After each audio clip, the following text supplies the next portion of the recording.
strong, empowered, authentic. What's up, Ginger Nation? This is Tosh. This is Darren, and you are listening to the Authentic Ginger Podcast.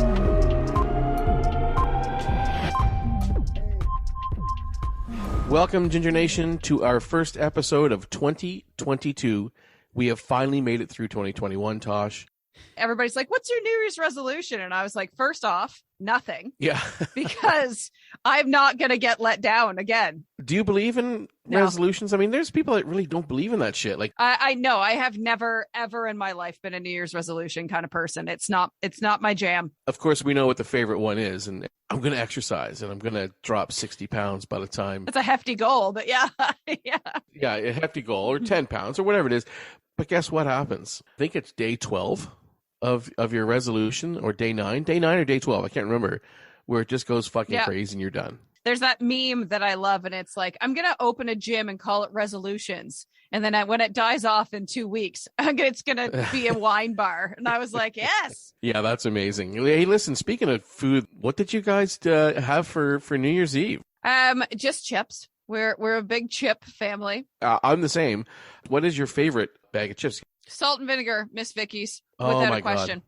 Miss Vicky's, do you want to know something funny? Miss Vicky's were created in New Lowell, Ontario, which is not far from where I grew up. And there was a guy that I grew up with. He was babysat by Miss Vicky. The kids at the daycare were the taste testers. No. I know, like best fantastic. Daycare ever. I love that story. How was your holiday break? How was you went away, is that correct? I went back home to Ontario to see my family, which was just of epic proportion.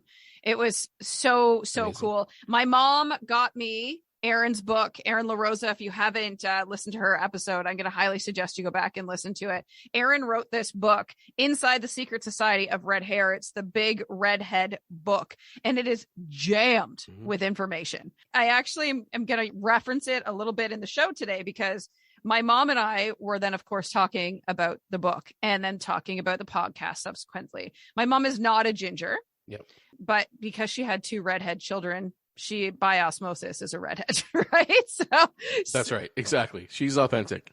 So anyway, we were talking about the fact that you guys said that redheads smell differently. And there's like that more of that acidic smell, and that we prefer the smell of earthy things. You know, musky, earthy, or musky, earthy flavors when we eat. So we were talking about the fact that, I don't know, like I love mushrooms, and Brussels sprouts have become a new love of mine and whatever. And my mom was like, well, I love all that stuff too. And I was like, well, that's because you're like a covert ginger. You've had 2 gingers. You come from a long line of gingers. And then my dad is a ginger. So I was like, you married a ginger, but like, this is you. And then in Erin's book, there actually is a thing. You may secretly be a redhead. Whether or not you have red hair, you carry that gene. So therefore, you have a lot of the similarities that come along with having red hair. So I wondered if for you, that's also true. Do you find, what else is there? Do you find that you're similar with your kids? Sensitivity, like hot and cold sensitivity. My threshold for pain, it used to be very weak. Like, I've passed out in my lifetime 18 to 20 times in my life that I've passed out. No joke. The worst one I can remember, I was at my best friend's place going through junior high school. And his mom was a hairstylist, and Shahab is his name. And I was getting my hair cut at his mom's shop in their house. I was there in the chair for about 5 or 10 minutes. It was really hot in there, I remember. And all of a sudden, I had this wave of something, and I don't know if I tweaked a muscle or something like that, but I literally fell out of the chair onto the floor. I passed out. So there's a lot of pain that when it's inflicted upon me that I would normally pass out. Now, this past December, on December 16th, I had my carpal tunnel surgery, as you know. Normally, needles would get to me too. Like, I remember passing out in junior high school, getting maybe it's a meningitis needle or something like that. Some kind of needle I did in school.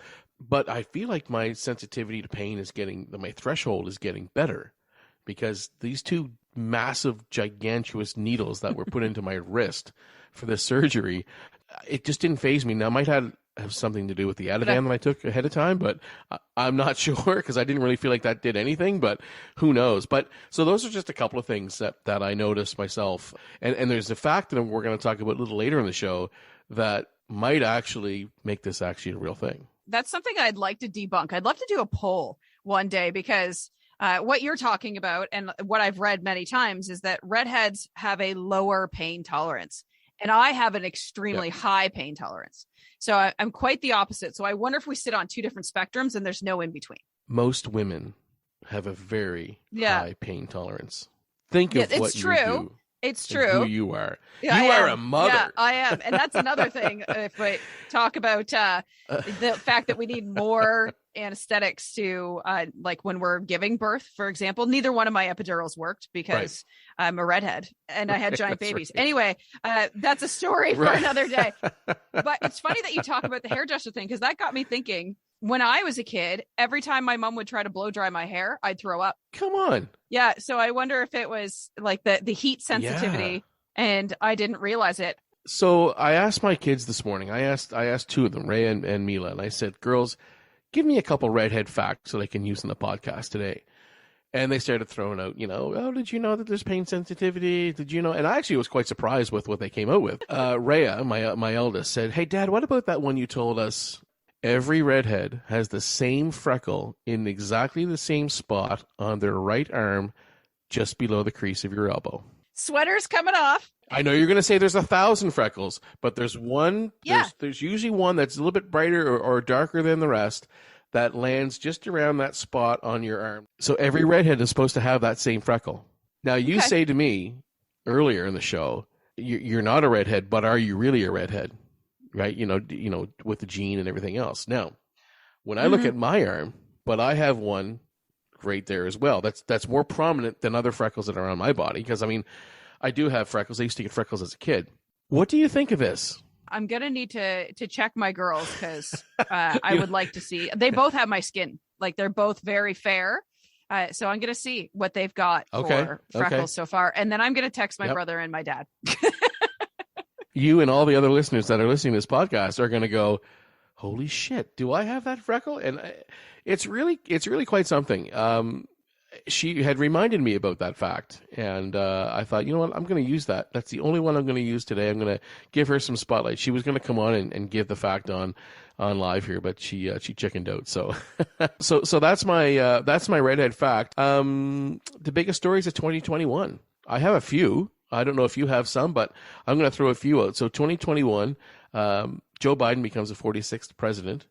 And according to recent updates in the news, a very tumultuous year for him. The ratings aren't that great. So, oh well, you voted him in. COVID continued to run rampant all year. Threw off a whole lot of events, threw off a whole lot of family gatherings yet again. For a second year. Jeff Bezos and Sir Richard Branson to a cockfight to be the first back into space. I thought you were talking actual chickens there for a second. And I almost did another Seinfeld reference, but then I remembered you're a weirdo and you don't watch Seinfeld. Okay. That's right. That's right. Who is going to be the first to take their unit up to space? Well, we all know that was Sir Richard Branson, but anyway, that's such a waste of freaking money. Yeah, that's right. Oh, insane. This episode was brought to you by Authentic Ginger Clothing. For more information on Authentic Ginger Clothing, go to www.authenticginger.com. And then Woody the Talking Christmas Tree made its way back into the Micmac Mall here in Dartmouth, Nova Scotia, and made it to the show on late night TV. What a year. I think that for people, 95% of our listeners are not going to have any idea what Woody is.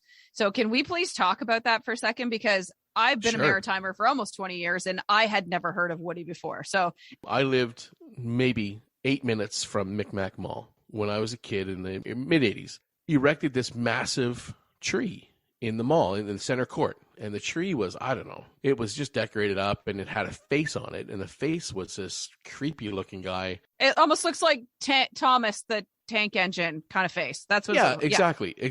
Yeah. And you would wait in line as a kid at Christmas time, almost like waiting in line to see Santa.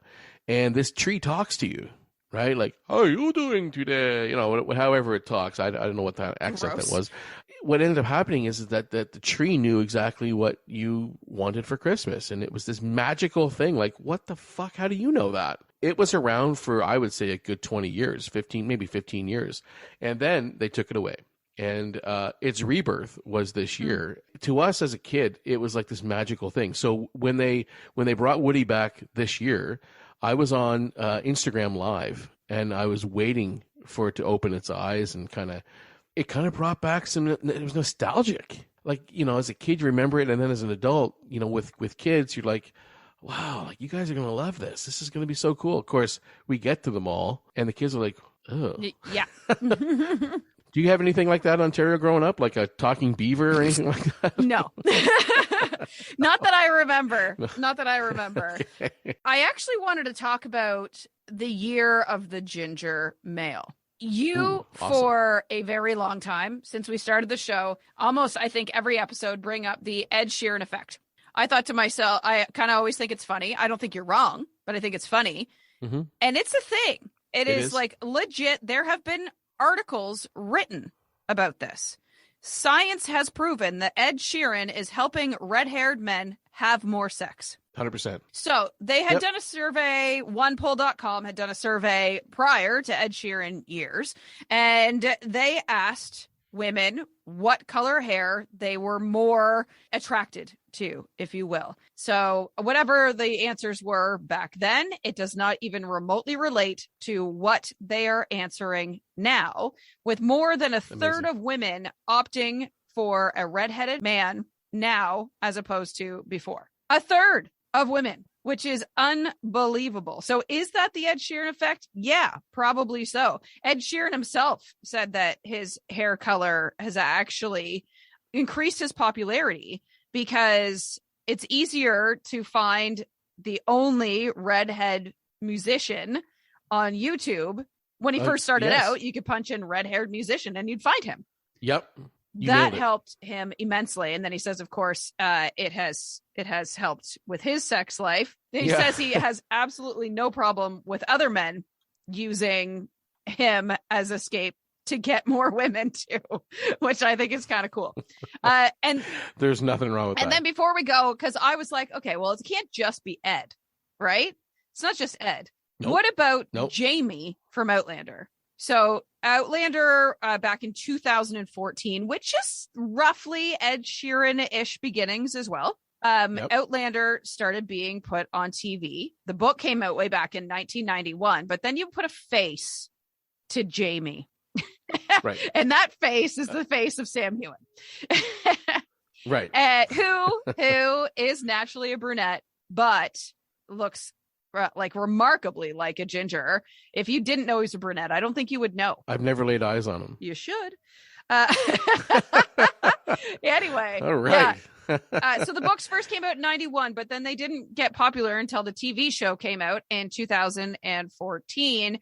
And then I think that also jumped on the ginger craze as well. Wow. Do you know who else is in that mix too? A guest coming on our show very, very soon. By the name of Owen James.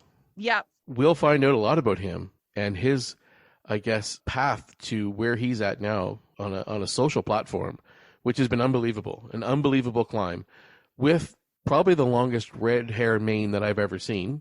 Bonkers. And beard for to be honest. But I think you're right, Taj. I really do. And I think people like Ed Sheeran, who embrace that opportunity to be a role model, if you will, if that's what you want to call it, or whatever you want to call it, it gives other redheads an ability to say, I can do what I want to do and press on in whatever media format that I'm doing, So I don't disagree. And again, Outlander, same. Anybody who can have that, have people watching them on a regular basis, or have the ability to see them somewhere. It's the inspiration. It's the empowerment piece. It really is.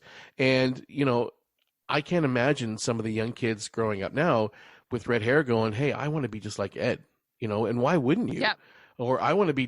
But you know what? Take it even back to Owen James for a second. There are people out there now that say, I want to be like Owen James. I want to grow my hair long. I've seen I've seen in this year more long-haired, red-headed men with beards coming in my screen than I did at the start of the year. And once I discovered who Owen was, and I will get into Owen when he's on our show very soon, you take it even at that level. People want to be, they want to have an opportunity to be themselves. They want to, kind of break out and be that person that they always wanted to be. It takes people like Owen. It takes people like Ed. It takes people like, what's his name? Sam Hewen. Outlander. Sam Hewen. Yeah. It takes people like that to help pave that path. So that's a good way to put it. It always used to be tall, dark, and handsome, and it's about to be tall, red, and handsome. Hey, that's fantastic. Yeah, tall, red, and handsome. Line, that should be a shirt, Tosh.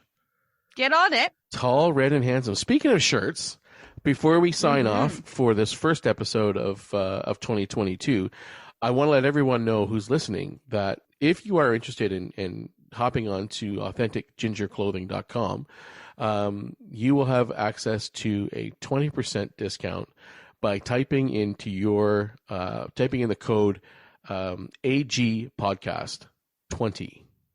Okay, AG Podcast 20 is going to get you 20% off our entire site of Authentic Ginger, part of Authentic Ginger Podcast, and the newly created Authentic Ginger Custom Apparel wholesale division. I'm not sure if I've told you that, but I just did.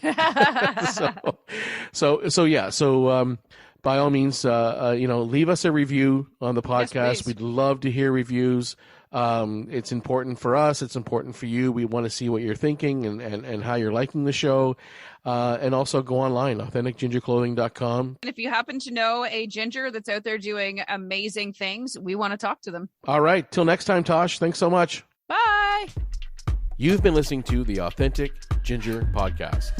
Become a part of the Ginger Nation by liking, subscribing, following, and leaving a review wherever you listen to podcasts. This podcast was produced by Tosh Taylor of the Podcast Hub Productions. Find her online at podcasthub.ca.